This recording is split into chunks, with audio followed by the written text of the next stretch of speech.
Saizi kwa majina naitwa Bwana Ahmed Kombo, mimi ni mzalendo huru ama ni mchambuzi huru.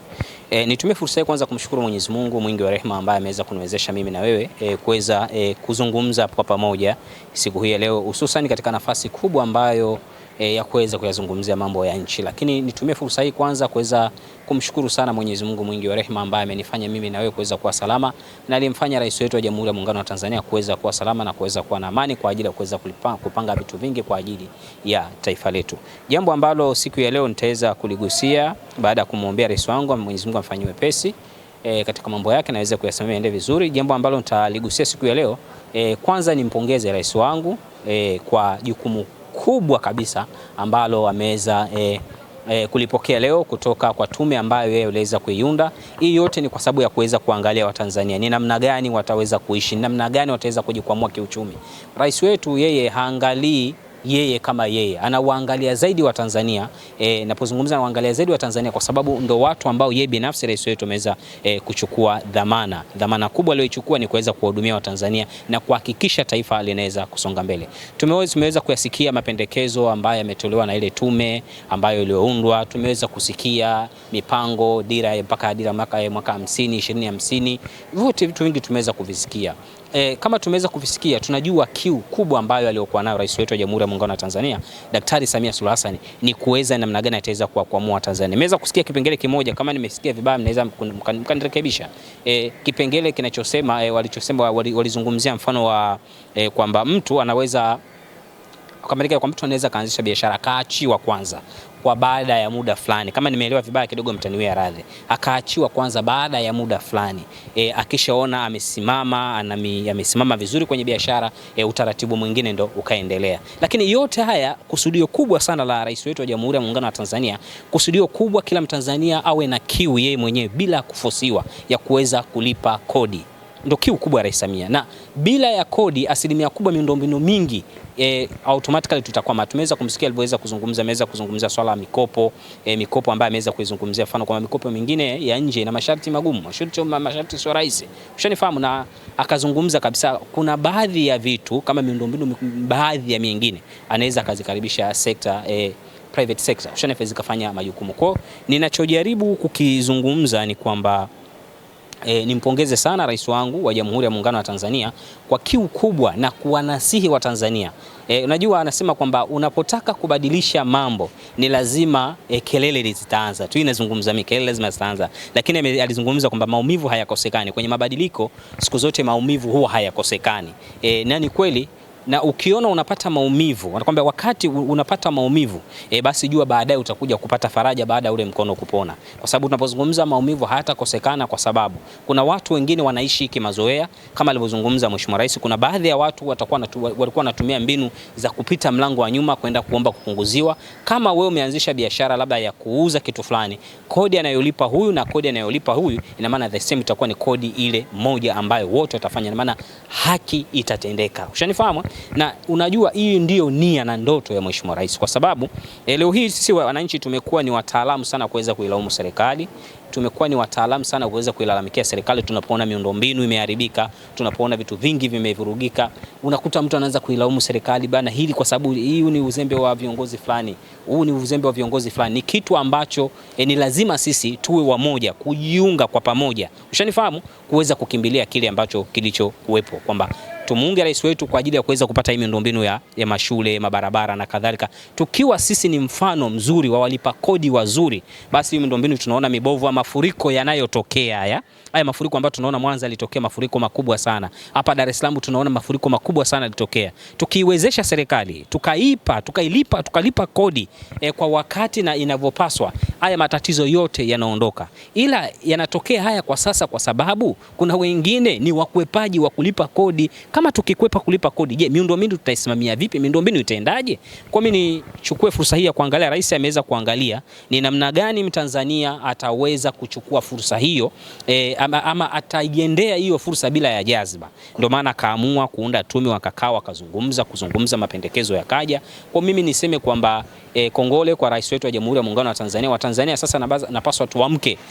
Najua kuna mimi kwa sababu niko sana kwenye mambo ya kisiasa, kuna kundi najua litaibuka la wanasiasa, wataanza kuzipinga zile hoja. Ni watu ambao hawana dhamira njema. Ukimwona mtu anapinga, ujue ana dhamira njema na taifa, anapaswa kuelimishwa, anapaswa kueleweshwa. Kwa sababu watu wao wanaangalia kwamba serikali sasa hivi inafuata jambo fulani, wao wanaita dili. Na hapa kwa kutatokea changamoto kubwa sana. Kuna baadhi ya wafanyabiashara, kuna baadhi ya mambo wataleta tu vurugu, lakini mimi niwaombe wawe waungwana wafanyabiashara. Unajua kuna baadhi ya wafanyabiashara wanapenda tu kwamba ili mradi tu wanaanzisha vurugu huku bwana aje ambaye jambo hilo sio kimepanda kimeshuka ili watu wapitishe vitu vyao, lakini na imani kwa usimamizi bora wa serikali yetu ya awamu ya 6 muhula wa pili wa Daktari Samia Suluhu Hassan, na kwa usimamizi mwema wa ndugu yetu Yusuf Mwenda na usimamizi mwema wa waziri wetu huyo na wengine wote wanaosimamia TRA Yusuf Mwenda, ukija BOT huko ndio hivyo. Mimi na imani kila kitu kitakwenda kukaa sawa. Mimi nipongeze sana tume hii, nimpongeza Mheshimiwa Rais kwa jukumu kubwa ambalo ameweza kulichukua. Mimi kama mchambuzi huru ambaye nilikuwa mwanaharakati huru, sasa hivi na staafu jina hilo, nasema rais wangu kongole sana. Wa Tanzania tumepata kiongozi anayejali maisha yetu, si anayejali maisha yake, no, anajali maisha yetu. Asanteni kwa kunisikiliza. Bila sikuwa na mengi. Mwenyekiti wa madereva, natamani kujua kwamba wewe umelionaje ili swala ambalo leo limewasilishwa kwa Mheshimiwa Rais la kukusanya kodi na watu kupata fursa ya mwaka mzima. Mimi kwa kweli kabisa, kwanza sijui namna nishukuru namna gani na sijui namna nipongeza namna gani, maana naona maneno yote yananisha. Sawa, haijawahi kutokea. Yani haijawahi kutokea tangu Tanzania itengenezwe. Sawa, kuja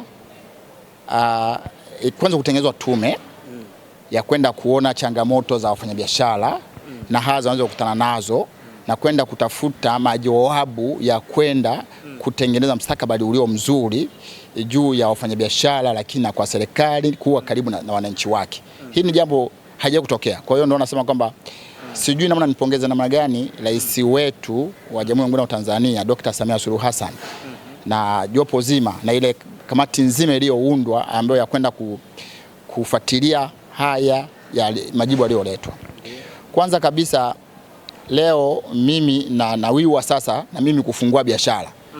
Sasa kama naweza kupewa ni mwaka mzima, si can imagine mwaka mzima Jitafute. Nani ujitafute. Hakuna mtu anakuja kukuongea hodi wewe ni nani na nini, mwaka mzima.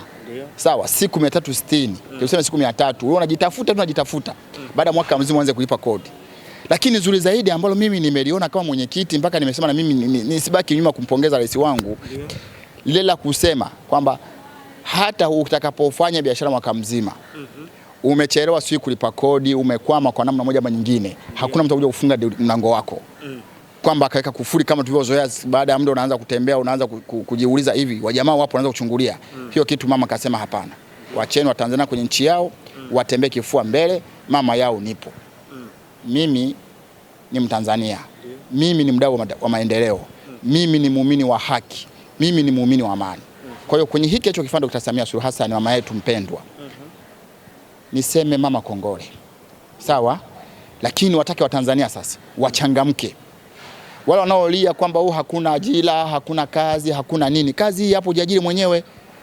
Ni wewe kujitafuta. Miezi yako 6 umeshapata mtaji, mpaka miezi 6 ile utakuwa ushapata chochote kitu cha kwenda sasa kujisajili. Na kujisajili pia unaweza kupeleka maoni yako. Kwa mpaka dakika hii nimefikia level fulani kwenye milioni 5, mimi napata milioni 1.5 kwa miezi, kwa mwezi mmoja, au napata 300,000 kwa mwezi. Tayari serikali itakuangalia.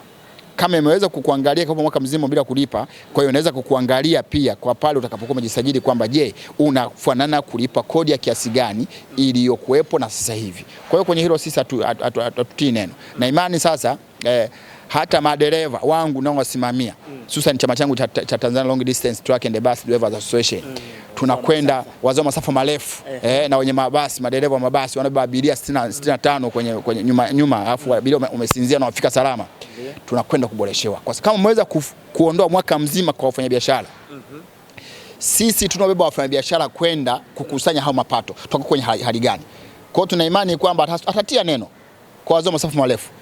kwenda nchi za nje atasema neno, unajua kwamba hapa sasa kwanza wale madereva na wenyewe walipwe hivi, kwa sababu tunashapunguzwa kwa biashara hizo, kodi ndogo ndogo zimeondoka. Kwa hiyo tunatumaini kwamba Dr. Samia Suluhu Hassan atakwenda kufanya jambo kwa madereva muda sio mrefu, na mimi na chama cha madereva tuko bega kwa bega na Dr. Samia Suluhu Hassan kwa maelekezo ya serikali. Asanteni sana. Uchumi unaenda kupanda. Unapanda.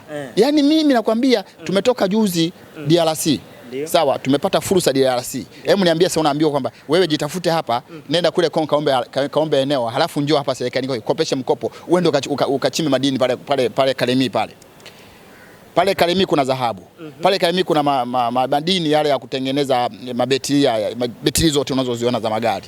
Pale Kalemi pana fursa kila mbalimbali. Sasa Mtanzania umeambiwa hivi, nenda pale, una mtaji, sina mtaji, njoo tuzungumze na benki zetu.